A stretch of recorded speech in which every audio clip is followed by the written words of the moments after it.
Hello again, everybody, and a very warm welcome to this webinar. My name is Isha, and I'll be your moderator for today's session. I am sure we have a pretty global audience. I can see, people joining right from Hyderabad, Bangalore, India to people in US. So yeah, great. Thank you, everybody, for joining us. Some quick housekeeping announcements before we get into the actual discussion. So all attendees are going to be on mute by default. If you have any questions, please feel free to type them in the chat window or post them in the Q&A panel. Please also note that the webinar is being recorded and the recording would be made available to everybody who's registered shortly after the webinar. You'll also get a survey link right after the webinar in your browser windows to share your feedback. We'd really appreciate if you could take a few moments to fill up that survey and let us know your thoughts on the session. How did you like it? What did you think could be improved for next time? And yeah, with that, it's time for me to introduce our amazing speaker for today. We have Vidya Rajagopal with us. Vidya heads the instructional design team at Upside Learning and is a unanimous favorite with our clients. She's an ardent practitioner of learning science, and her work is characterized by a keen focus on creating learning solutions that drive behavior change and support performance. Her 20 years of experience spanning operations, human resources, and learning and development enable her to offer a comprehensive perspective on how learning can drive organizational success. She's always consciously attempted to bridge the gap between theory and practice, ensuring that her projects are not just educational but aligned with strategic organizational outcomes. I don't think I need to say anything more, Vidya. Without any further ado, I should invite you to take over. I'm sure the audience is keen to hear you. Over to you. Thank you so much, Isha. My God, you really set me up for a lot there. I just want to check first whether you can hear me just fine. Yes, I can. All right. Perfect. Hello, everyone. Thank you so much for making the time to be here. Um, I'd like this session to be as interactive as possible, but I'm also conscious of time. So as we go along, please feel free to type in any questions or observations that you may have into the chat. In fact, if you have any stories around what I'm talking about, please add that to the chat too. I'll try and pause regularly so we can address them. But in case I can't, we'll take them on towards the end, if that's all right. All right, so let's dive right in. So let's take a moment to unpack the title for this session, right? Impact by design. Now, we all know what impact is in the general sense. It's something that has a marked effect or influence. But the bigger question is, what does impact really mean in the sense for learning design? So when we talk about impact in learning design, we're generally talking about designing learning interventions that facilitate tangible and measurable changes in behavior, skills, and performance. Now, if you're a learning designer and if you're here today, I don't need any more convincing about your commitment to this first part, which is designing learning interventions. But unless we can find a way to measure tangible changes in behavior, skills, and performance that result from our learning programs, we are taking what can only be called the fingers crossed approach to measurement of impact. Right? Now, to show any value for the work that we do, we need to be able to quantify it in some way, right? So it is definitely in our best interest that we start thinking more actively about how we can back our learning solutions with some kind of evidence. So as we go down this journey, I've realized that there are two major parts that we need to think about as learning designers.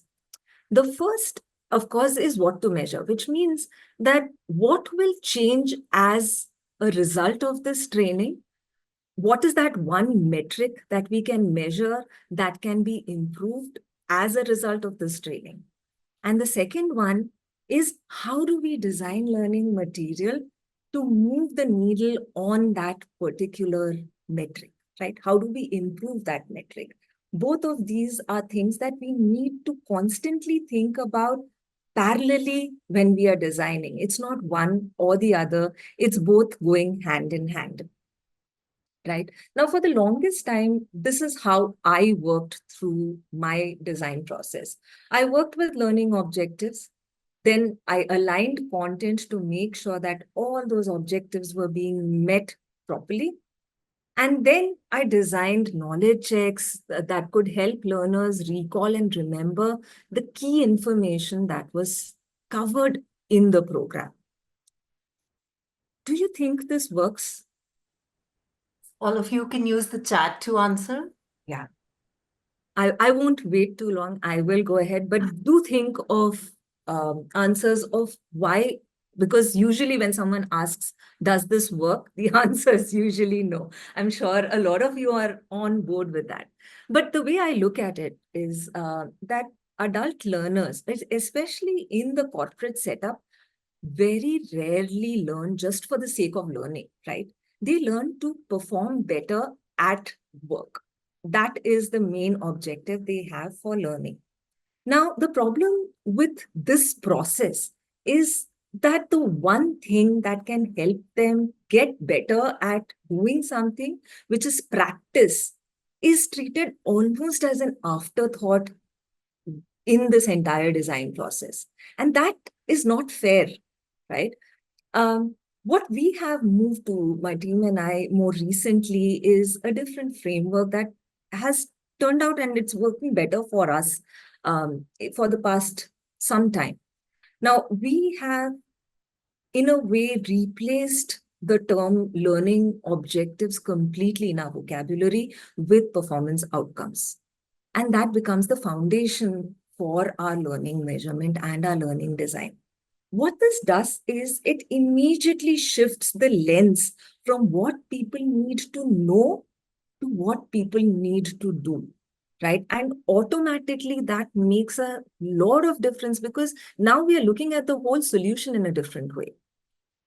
The second part of this framework is to design practice. This is honestly the soul of the entire design process for us. This is where we address any kind of misconceptions or mistakes that are being made and that are getting in the way of good performance, right? So when we design our scenarios or any other practice opportunities, we make sure that we are addressing the misconceptions so that people are unlikely to make those mistakes at work in their real lives. Content in this framework is more of an enabler of performance, right? It's not in the general sense of exposition, but what we do is there are two major ways that we bring in content into the program. The first is uh, through any kind of consequential feedback. When we provide meaningful feedback, that helps learners create clear mental models about why they should do something, why they shouldn't do something, what is good performance, and why is that good performance. So we use it to build those mental models. And the other is to explain the core concepts that are covered in that subject. And this could be through stories, through worked examples, similar things. So this is how this entire framework works. What we've realized is that when we realign the way we think about learning design, it somehow recalibrates the way our clients also approach learning measurement, impact, and design. They start, even if they're not using the same jargon as we are or the same words as we are, very often they start thinking about, okay, how is this making a difference to my people, my employees, my audience, right? So I think that slight shift that we bring about makes a whole lot of difference. What we will be doing today is that as we go through all of these phases, we'll take them one at a time and we'll talk about some challenges that learning designers face in each of these phases and what we can do to overcome them, right, whenever required. right? And the first one that we'll talk about is the outcome phase. I wanted to take a moment here to check if anyone has any questions. Please let me know if I'm going too fast, too slow, whatever.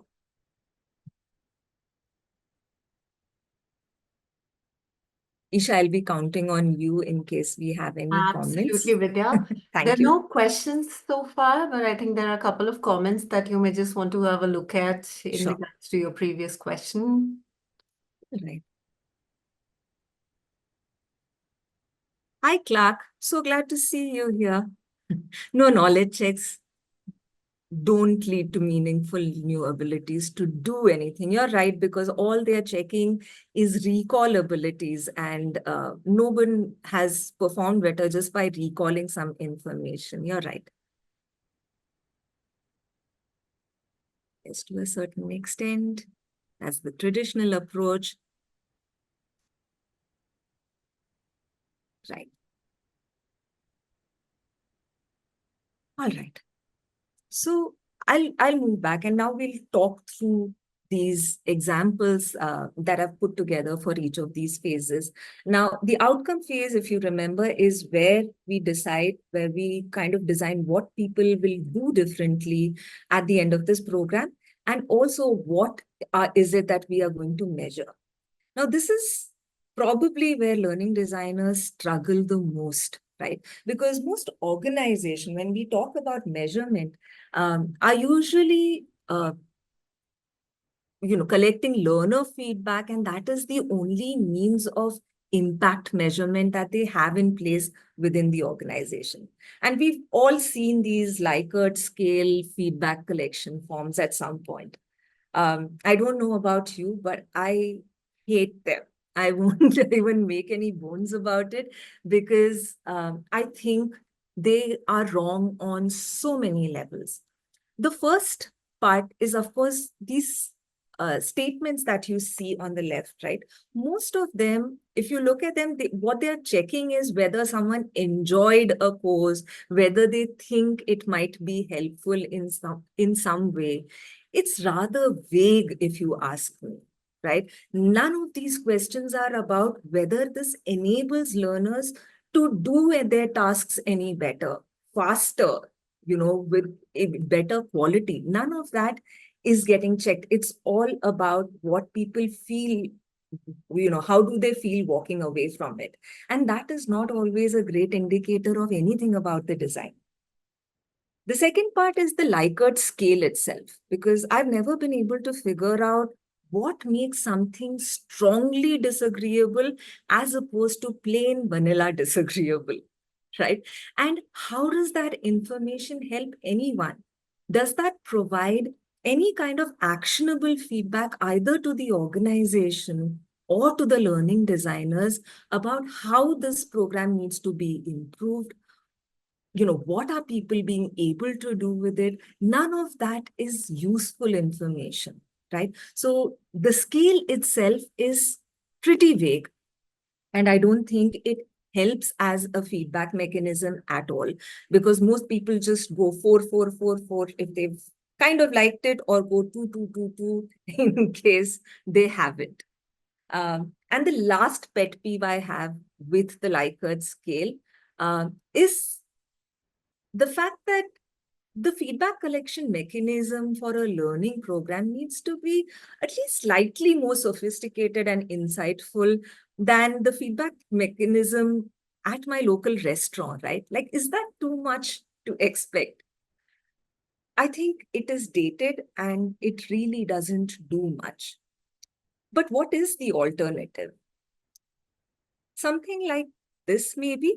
Now, this is also feeling based, mind you. But this time we are trying to check whether learners feel more enabled to do their jobs better, right? And that is where the difference is, right? The feedback we get from this helps us understand what the program can and cannot achieve at this point, and what are the parts that need to change if we have to do future iterations of this. And that, I think, makes it way better than the Likert scale. right? Like it's the same level of measurement, but the results that you get, the feedback, the insights that you get are much more actionable in a way. Now, I have come to see that when we talk about measurement, it is more of a continuum than one end, right? These metrics on the left, which we call the efficiency metrics, these are the ones that measure delivery and administration of a program. So learner feedback, like we just discussed, falls under an efficiency metric. Um, our aim as learning designers is to move along this continuum to get to the impact metrics.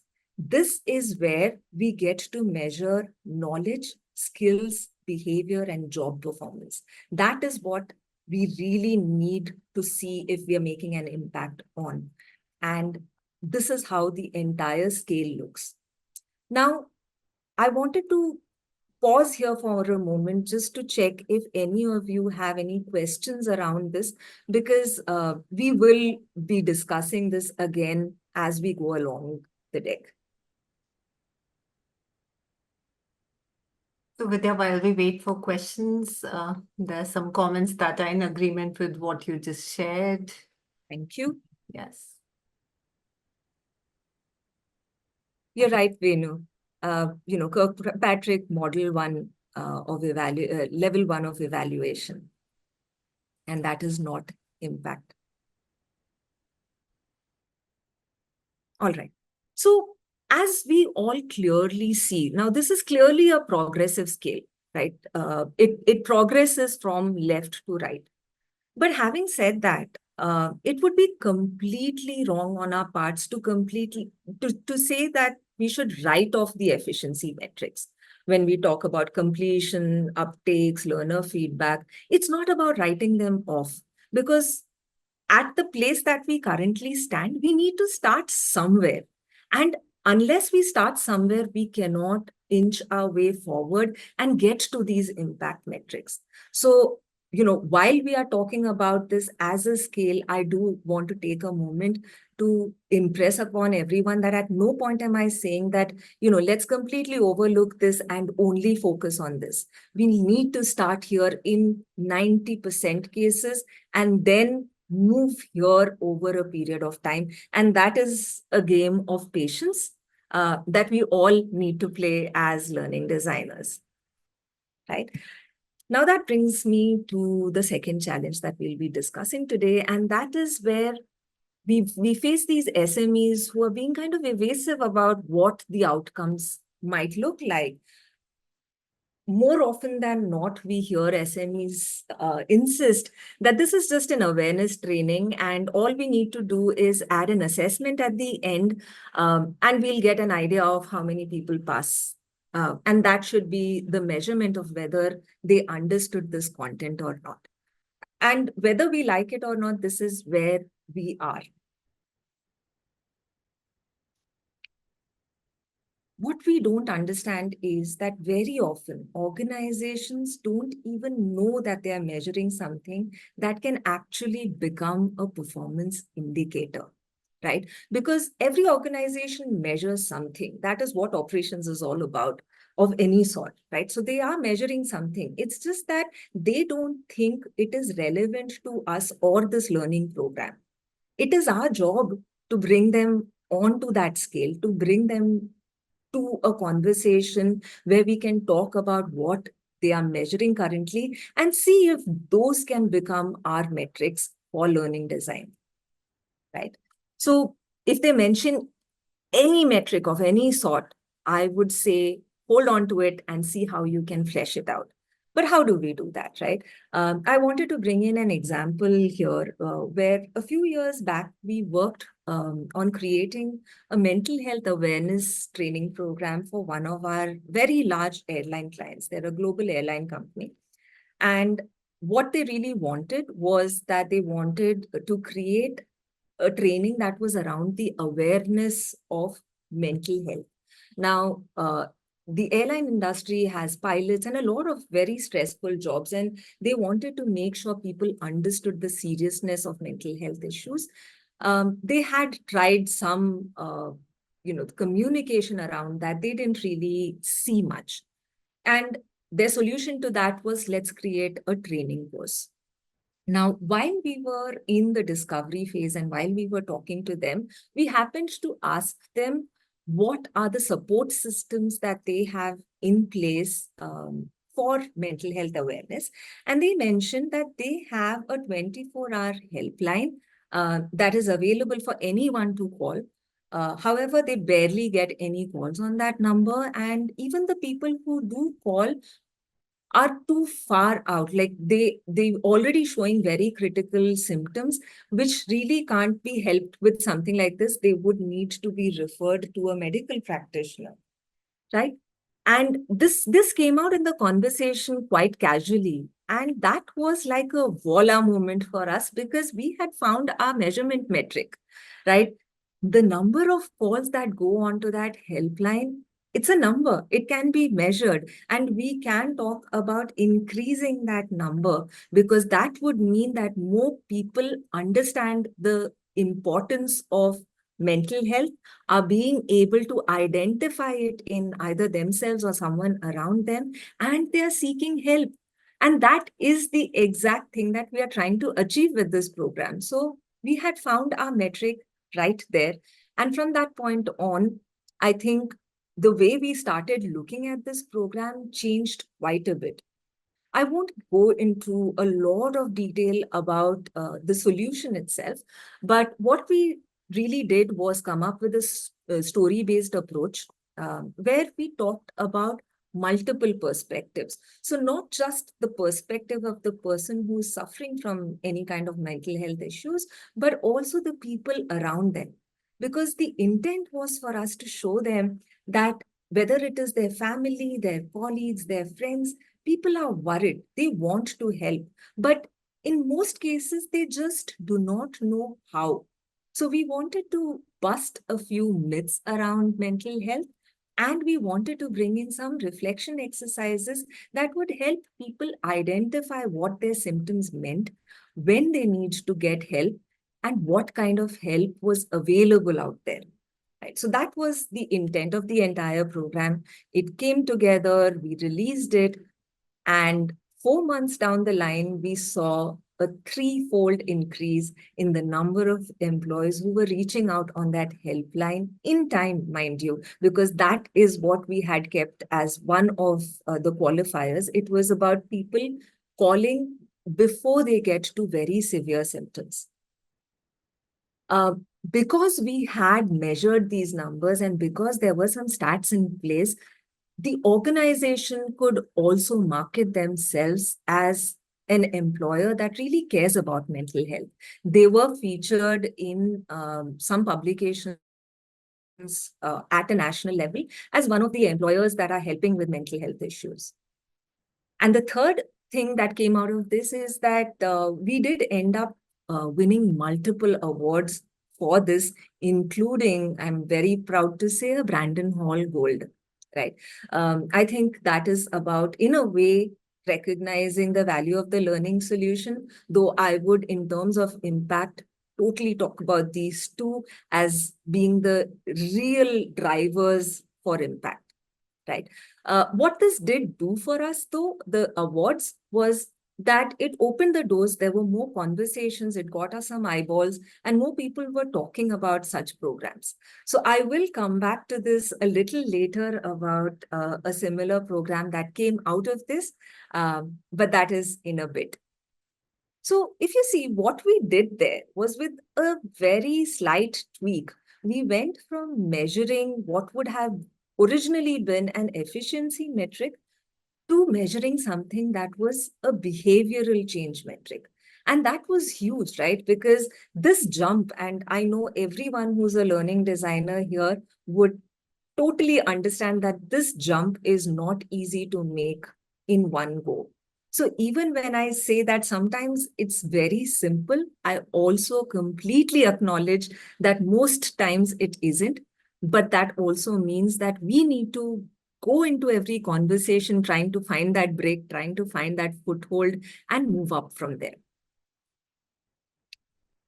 All right. So now that we've completed the outcomes phase, I wanted to move now into the practice phase. If you remember, we spoke about practice being the soul of everything. We're talking about this is where we address the misconceptions and mistakes that people commonly make. But again, I wanted to take just a moment to check if anyone had any questions. All right, Isha, since I've not heard from No, you, I nothing will so far. I'm just waiting for move questions along. to come up. I think we can All move right, along. right. Perfect. So that brings us to the third challenge.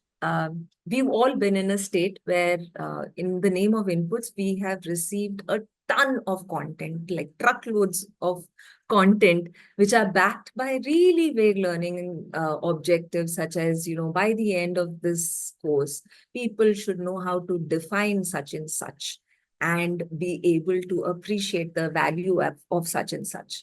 Now, this is the problem with learning objectives, right? Like they are vague because how do you and who has gained from knowing how to define something, right? Unless they know how to extrapolate that into their work and use it in some way, it's of no use for someone to rote learn a definition of something random.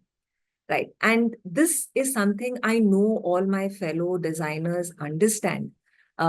One way that I have found around this, and again, it's not foolproof, is to make the entire discovery process a conversation and not a questionnaire. So if you send out a list of questions to any client, one, they need to get an agreement on this, on the answers from at least 5 people.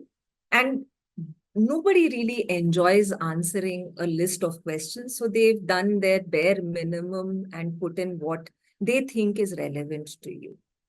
However, if you replace that with a conversation, most of the time you are able to find information without deterring them in any way, right? I already spoke about, I like to start with the end in mind. So one of the first questions I ask in the discovery phase is about how, what should learners be able to do differently after completing this training? Usually, this is a conversation, it's not a one-line answer. And by the end of it, I have a fair idea of what the outcomes for the program look like.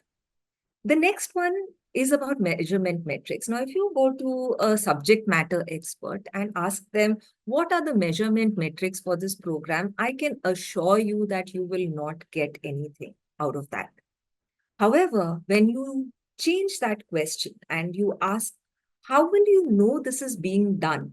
Now, that is language they understand, right? Like once you keep the, you know, the jingoism, so to say, out of it, it's just easier for people to answer the question. And that is when you pay attention and you actively listen to see, okay, what are they measuring? Be curious. If you go into that conversation with some curiosity and an open mind, we will usually walk out with some metrics that we can agree on. There are a couple of other questions that I usually ask during this phase. One of them, of course, is about the misconceptions and mistakes that are coming in the way of the desired behavior, right? And that becomes the basis for all practice and scenario content.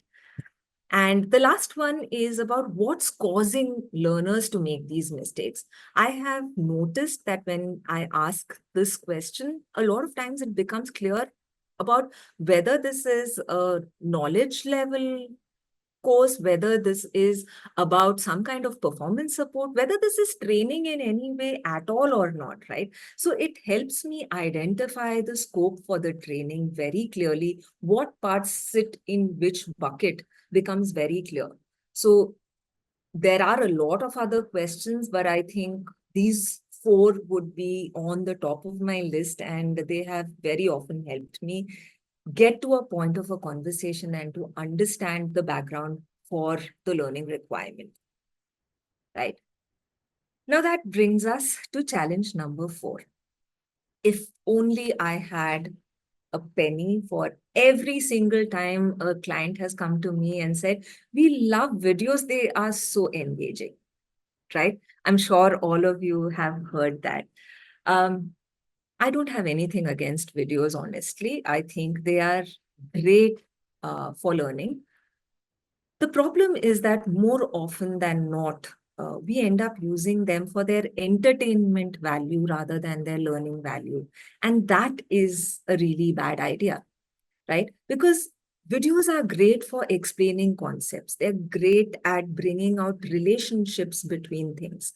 They're great for simulations. And each one of us at some point has watched a how-to video, right?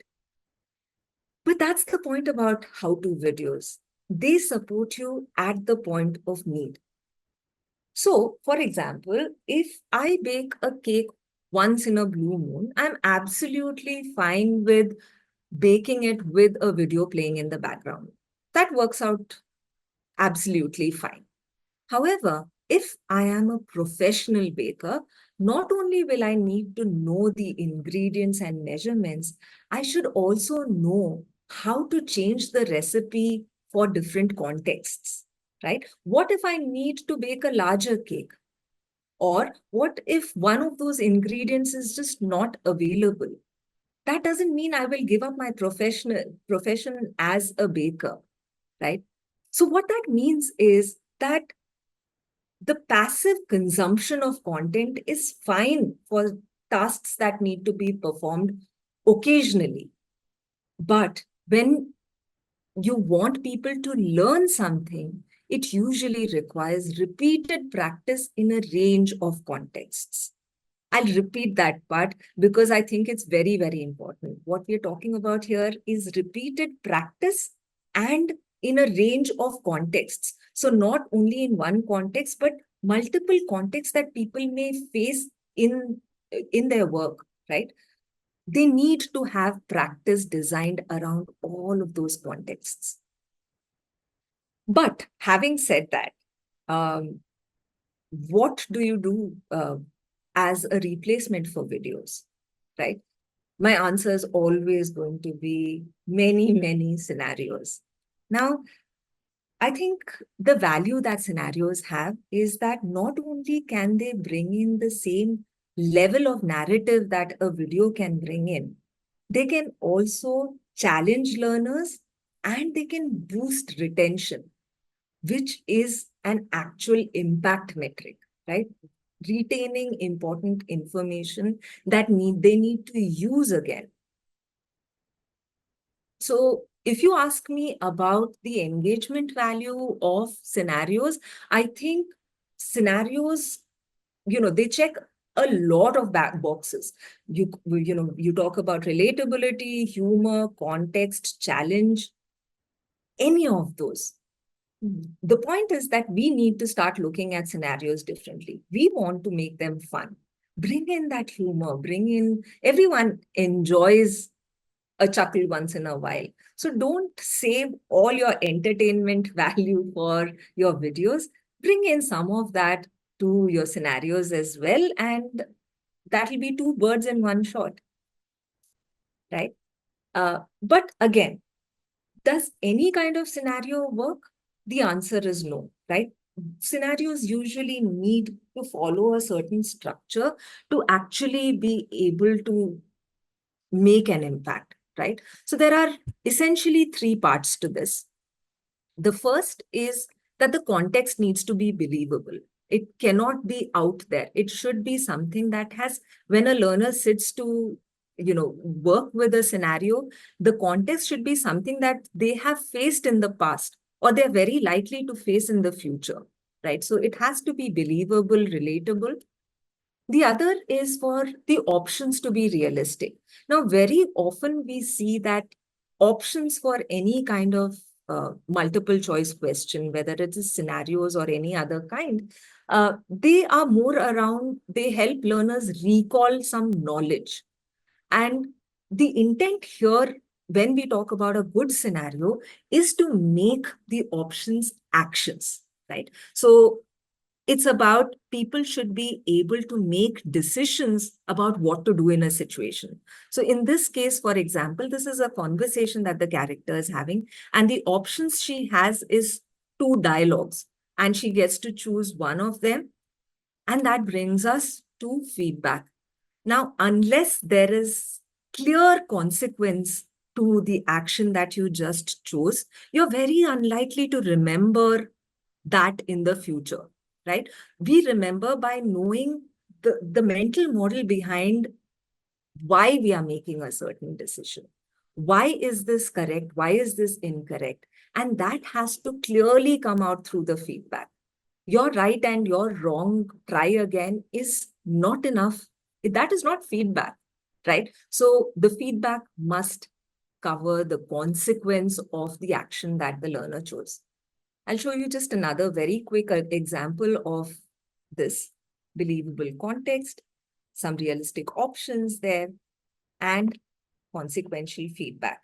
So look at how bare this is. It doesn't need to be media heavy. It doesn't need to have a million characters. It doesn't have to be animated for it to actually be meaningful, right? It can be achieved if we keep these three major things in mind when we are writing our scenario content. All right, so we're done with the second stage, which was practice. And that brings us to content, which, if you remember, we spoke about content being the enabler of good performance, right?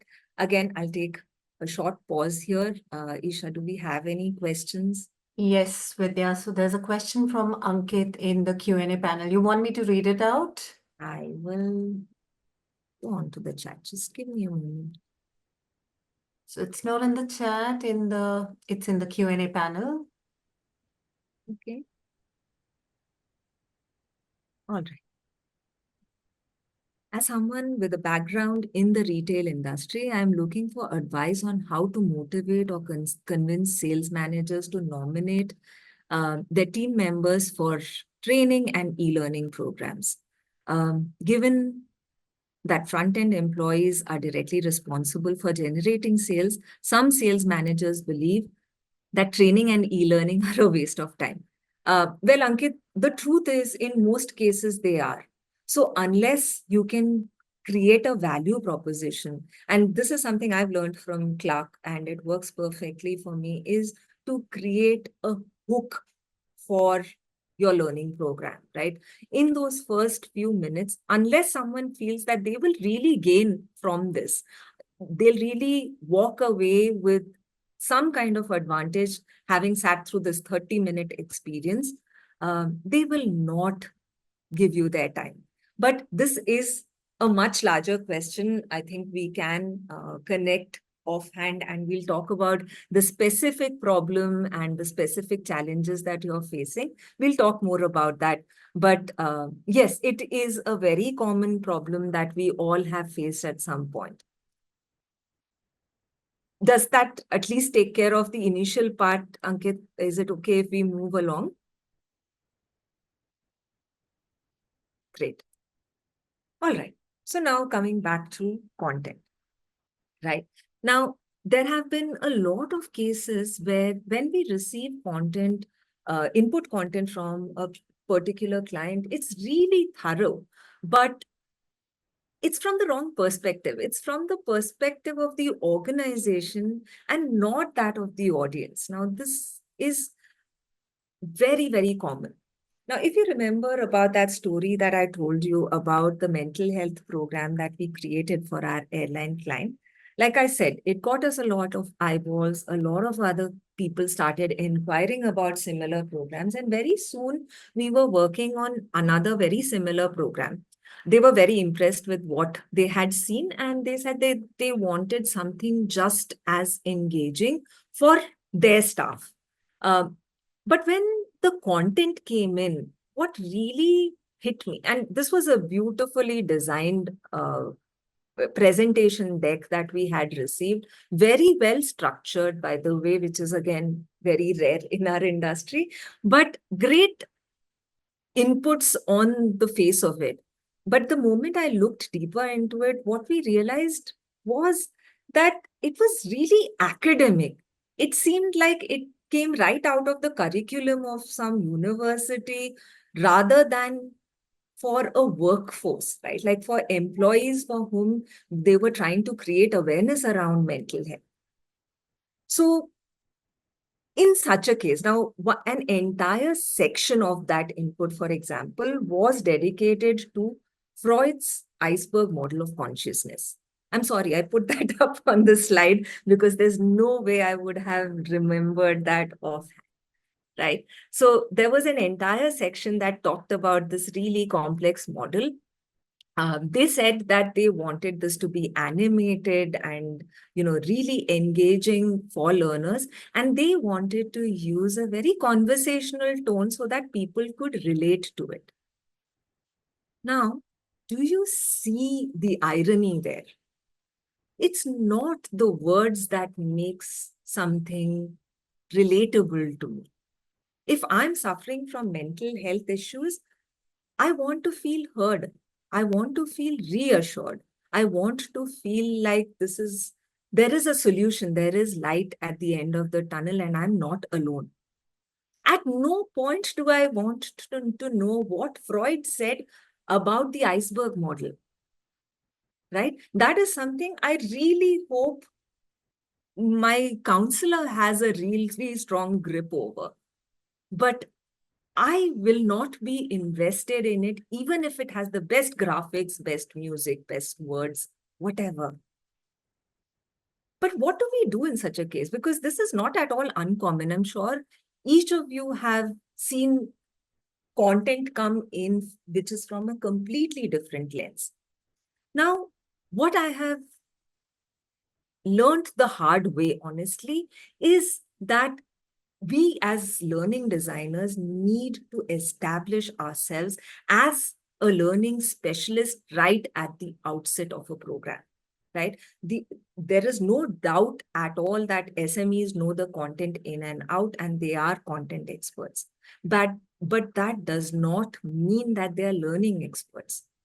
They've come to us because we are learning experts. And unless we believe and establish that relationship right at the beginning of the project, we are just going to be implementing everything that someone who's not an expert at this has asked us to do, right? But how do you go about establishing yourself as a learning specialist?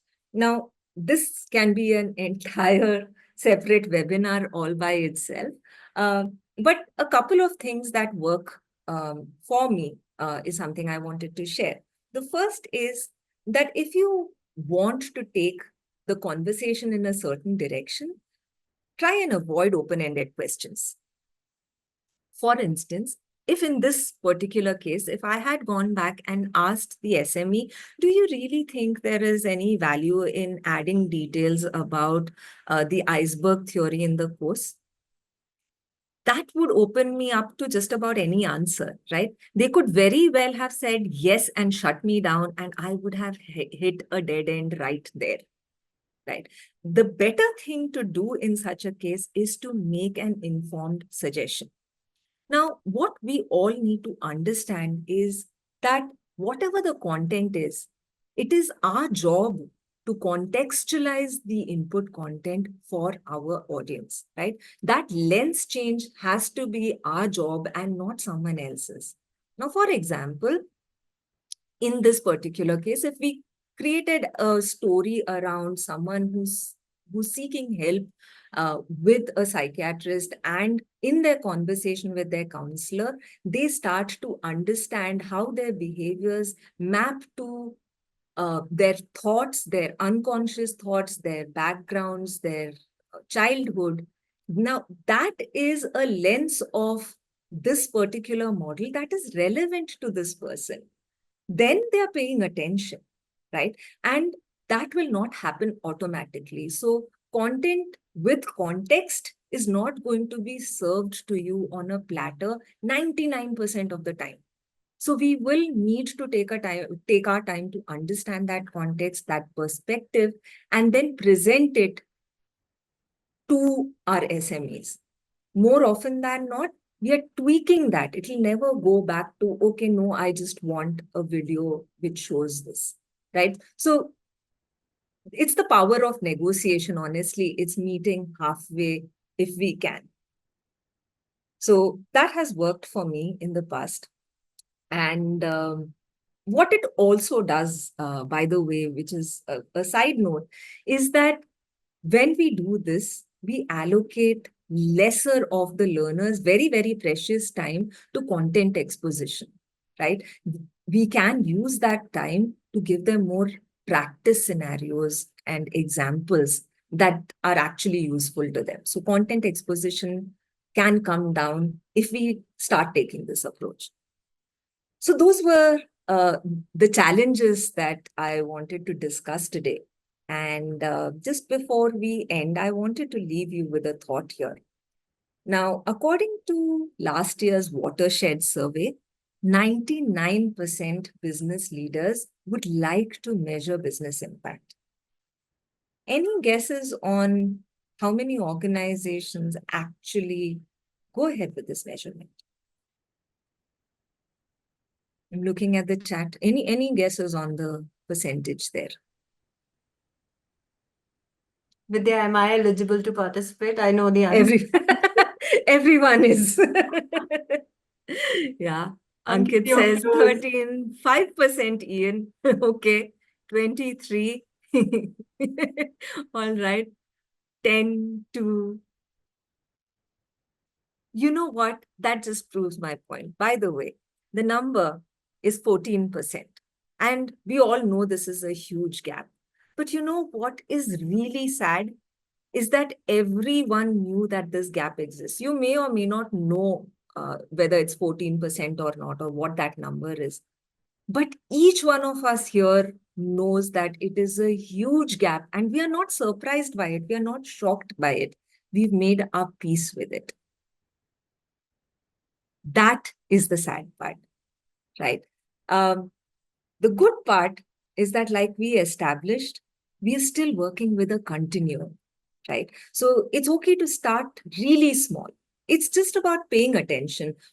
Before we jump into the solution design for a course, let's take a moment to think what will change as a result of this, right? So it's just about starting anywhere on that continuum and then moving forward one step at a time. Now, that was the planned part of my session. And I now wanted to open it up for any conversation points. I love the advice to give advice. Yeah, they've hired you for a reason after all. Absolutely. We can, if we know this for ourselves, if we are sure about this, I'm sure we can establish ourselves as experts in learning design. Close enough, Ankit. I know that a lot of you think that the chat window might not be enough to start a conversation about something like this. So please understand that I'm absolutely open to continuing this offline. Connect with me on LinkedIn. Towards the end, we'll also share our credentials for the organization in case you want to reach out to any of us and set up a conversation. But on a personal front, if you would like to connect with me on LinkedIn and think that I could help with something that you're working on, I'd be more than happy to. So I've just shared Vidya's email ID in the chat window in case anybody would want to reach out to her over email. And of course, you can see the company's email ID right on your screens and even on your chat window. By the time I think people think of some questions, Vidya, a big thank you for this very, very insightful session. I'm sure, people are going back with some food for thought today. And of course, a big So. thank you to our audience also. I think they've been a very interactive, wonderful bunch today.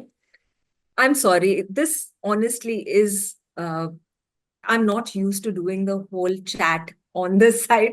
So I'm sorry about not being able to give it enough of my attention. But please be assured that I will go through these comments in my own time. And I will reach out to any of you who may have a question in there that I could not address here. Thank you, Clark. Please share any feedback and please be absolutely blunt with your feedback because we want to spread the word, but we want to do it the right way. And if you think there is a better way to do this, please, any kind of feedback is welcome. And of course, I just, request all of you again to take a moment to fill up the survey that will pop up at the end of the webinar.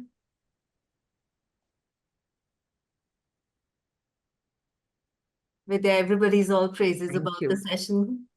Thank you so much for being such a nice audience. And sorry, like I said, for not paying attention to a lot of those comments.